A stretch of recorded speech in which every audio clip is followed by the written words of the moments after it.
Instagram पर मेरे एक फॉलोअर ने मेरे से सवाल पूछा कि हम ई कॉमर्स का बिजनेस स्टार्ट करके 20,000 रुपये महीने कमाना चाहते हैं, तो उसके लिए हमें कितना कैपिटल, कितना पैसा जो है इन्वेस्ट करना पड़ेगा स्टार्टिंग में। तो दोस्तों, इस सवाल का जवाब मैं इस वीडियो के माध्यम से आपको देने वाला हूं। वीडियो को मिस मत करना, वीडियो को एंड तक देखना। ये वीडियो आपके लिए बहुत ही ज़्यादा इन्फॉर्मेटिव होने वाली है।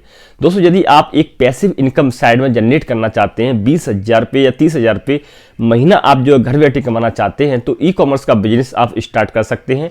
ई कॉमर्स के बिजनेस से मतलब है आप अपने जो सामान हैं, अपने जो प्रोडक्ट हैं, वो आप ऑनलाइन Amazon, फ्लिपकार्ट और मीशो पर सेल कर सकते हैं।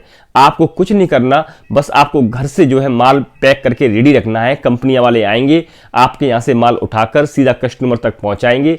इस मॉडल को दोस्तों ई कॉमर्स बिजनेस मॉडल बोलते हैं। इसको स्टार्ट करने के लिए सबसे पहले आपको जो डॉक्यूमेंट है वो जीएसटी चाहिए।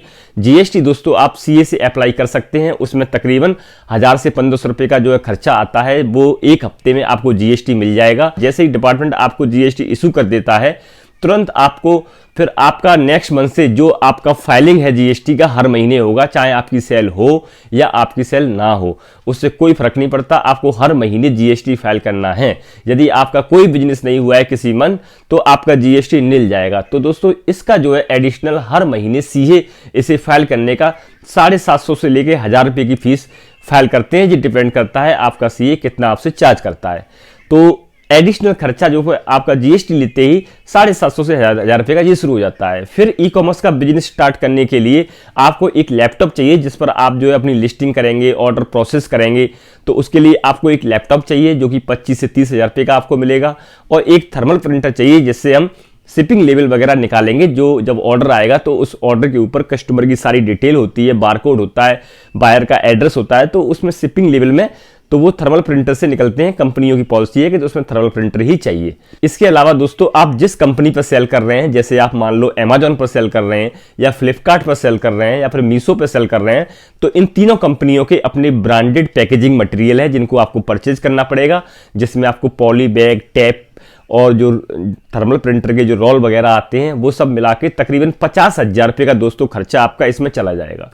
मोटा मोटा आप मान के चलिए 30,000 रुपये का लैपटॉप, 12 साढ़े 12,000 रुपये का थर्मल प्रिंटर और जो पैकेजिंग मटेरियल का सामान है, इन सबको मिला के जीएसटी वगैरह मिला के आपका 50,000 रुपये इसमें चला जाएगा। अब दोस्तों, जो नेक्स्ट जो खर्चा आएगा आपका, वो प्रोडक्ट को लेके आएगा। ये चीजें लेने के बाद फिर आपको प्रोडक्ट लाना है जिसको आपको सेल करना है, जिसके थ्रू आप जो है पैसा कमा पाएंगे। तो आप यदि 20,000 रुपये महीने कमाना चाहते हैं, तो उसके लिए ये डिपेंड करता है आप जो प्रोडक्ट लाएंगे वो कितनी प्राइसिंग का है। प्रोडक्ट बेसिकली दो तरह के होते हैं। एक सस्ते वाले प्रोडक्ट होते हैं जिसमें आप इन्वेंट्री बहुत सारी खरीद सकते हैं, और एक जो है प्रीमियम, जो महंगे प्रोडक्ट होते हैं, उसमें इन्वेंट्री दोस्तों आपकी कम आएगी। तो ये आप जो है खुद रिसर्च करिए। जो प्रोडक्ट आप लाएं वो रिसर्च करके लाएं।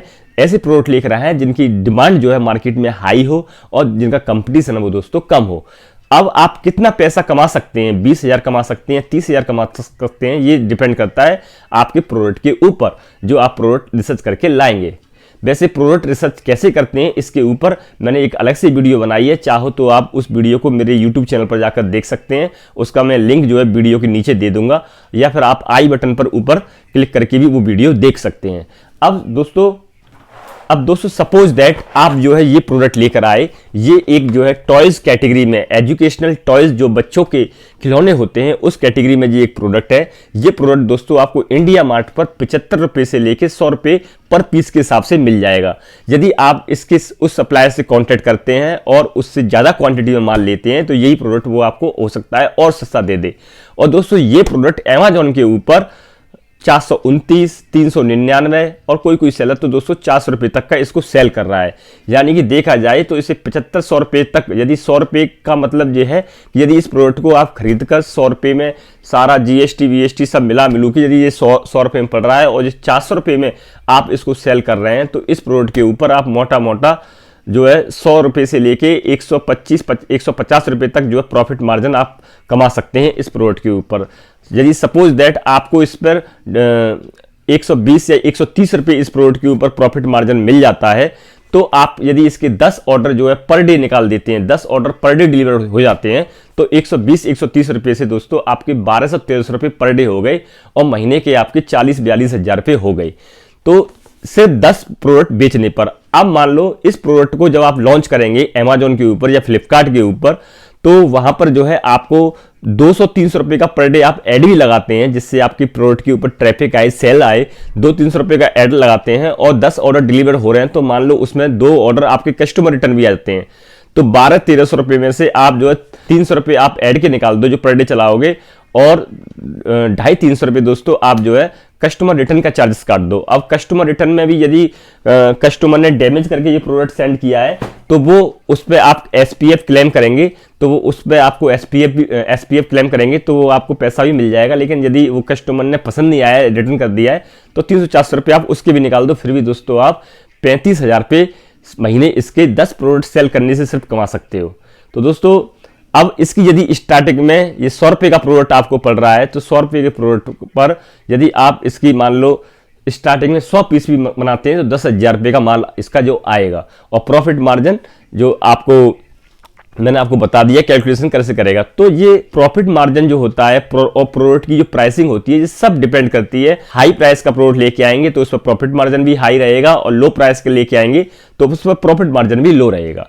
तो ये डिपेंड करता है आपके प्रोडक्ट की रिसर्च के ऊपर, आप प्रोडक्ट की प्राइसिंग के ऊपर, प्रोडक्ट आप डोमेस्टिकली सोर्स कर रहे हैं या प्रोडक्ट आप किसी विदेश से मंगा रहे हैं, इंटरनेशनल चाइना वगैरह से प्रोडक्ट मंगा रहे हैं। तो ये सारे कई सारे फैक्टर हैं जो आपके प्रोडक्ट में जो आपका इन्वेस्टमेंट जाएगा उसके ऊपर डिपेंड करता है। और जब 10 ऑर्डर आते हैं तो स्टार्टिंग में आपको पैसे नहीं मिलते हैं। कंपनी जब आप लॉन्च करेंगे बिजनेस अपना अमेजोन के ऊपर या फ्लिपकार्ट के ऊपर, तो उनका पेमेंट साइकिल 20-30 दिन का रहता है। स्टार्टिंग में जब आपकी पेमेंट बनना शुरू होती है, और जब 10 ऑर्डर पर डे आ रहे होंगे, 300 रुपये का एड कैंपेन भी आपका डेली चल रहा होगा, तो ये शुरुआत के 1 महीने तो आपको पैसा लगाना ही लगाना है। उसके 1 महीने के बाद आपका पेमेंट साइकिल बनेगा। तो मान के चल सकते हैं आपका जो टोटल इन्वेस्टमेंट है वो 50,000 रुपये, तो जो मैंने बताया था प्रिंटर, लैपटॉप और जो पैकेजिंग मटेरियल का, बाकी का जो है प्रोडक्ट आप खुद कैलकुलेट कर लें कि आप कितनी इन्वेंट्री मंगाएंगे, उसमें आपका कितना कैलकुलेशन चला जाएगा। तो ये सारी चीजें हैं जिनको आप कैलकुलेट करके और अपना निकाल सकते हैं कि आपका कितना capital e commerce business start करने में लग जाएगा। तो दोस्तों इसके अलावा यदि आपकी और कोई क्यूरी रह गई हो जिसके ऊपर आप चाहते हैं जो आपकी क्लियर ना हो, तो वो हमें आप कमेंट कर सकते हैं। और इस तरह की वीडियो दोस्तों देखने के लिए आप हमारे यूट्यूब चैनल ई-कॉम मानवी को अभी सब्सक्राइब कर सकते हैं। दोस्तों वीडियो बनाने में काफ़ी मेहनत और एफर्ट लगते हैं, तो प्लीज़ दोस्तों यदि आप वीडियो देख के जा रहे हैं तो इसे सब्सक्राइब करके जरूर जाइए। Thank you very much.